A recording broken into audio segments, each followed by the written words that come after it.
Our selection today for the Thom Hartmann Book Club is This Land, How Cowboys Capitalism and Corruption Are Ruining the American West by Christopher Ketcham.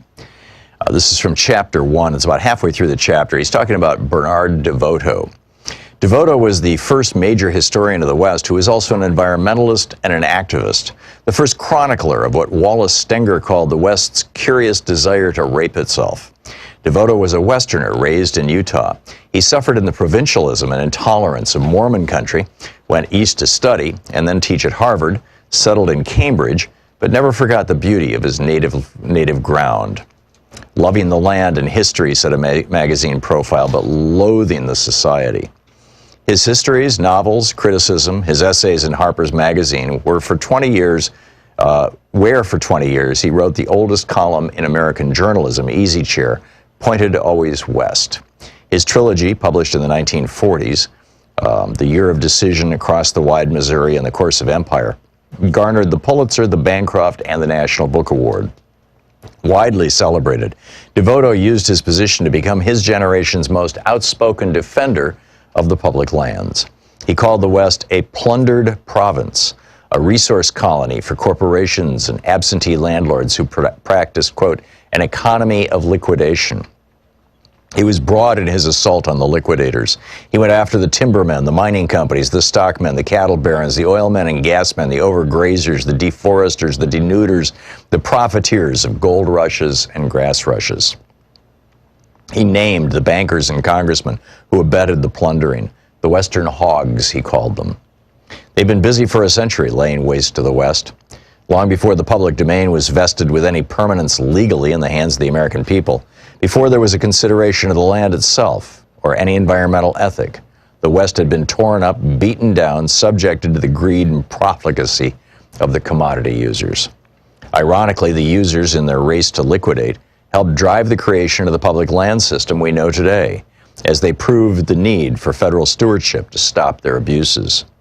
Massive timber frauds in the 19th century, the largest land frauds seen in the West, led directly to the establishment of the Forest Service in the 20th century, its purpose to stop deforestation. Out-of-control cattle numbers in the steppe, overgrazing that turned the fragile soil to dust, led directly to the federal grazing regulatory system that eventually became the BLM. When in 1946 the commodity users conspired to destroy the public land system, the system in which DeVoto saw the only hope for Western conservation and preservation, he stood to oppose them. Quote, he was the first conservationist in nearly half a century, except for Franklin D. Roosevelt, to command a national audience, said Arthur Schlesinger, Jr., a student of his at Harvard. No one did more in the post-war years to rouse public opinion against the spoilers than DeVoto. DeVoto and Schlesinger had seen firsthand what unregulated industry could wreak in the arid lands when they drove cross-country together in the spring of 1940 and entered western Kansas past the 100th meridian. These were the last years of the Dust Bowl before FDR's soil conservation programs and the return rains of the 40s could heal the land. Wrote DeVoto, a cemetery was 10 inches deep in sand. Half the headstones had toppled into it and been partly covered. Sagging shacks that had been farmhouses had their windows blown out, and dust was 4 or 6 feet deep against their western walls and a foot deep against the far wall. A repulsive dust as fine as sifted flour.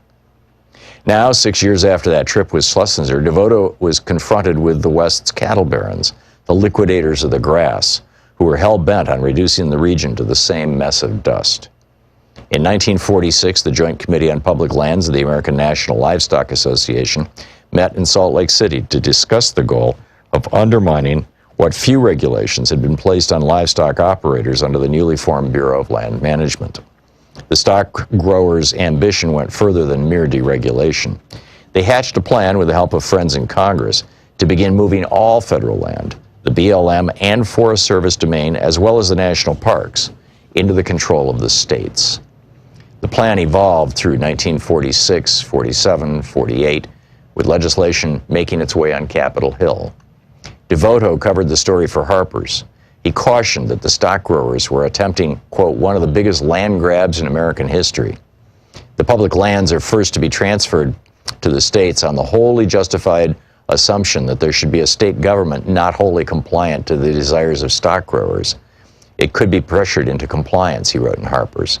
Nothing in history suggests the states are adequate to protect their own resources, or even want to, or suggest that cattlemen and sheepmen are capable of regulating themselves even for their own benefit, still less the public's, end quote.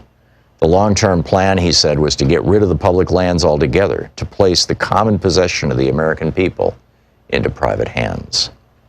The livestock industry went on the attack, mounted a PR campaign to discredit Devoto, and pressured Harper's to cease its support.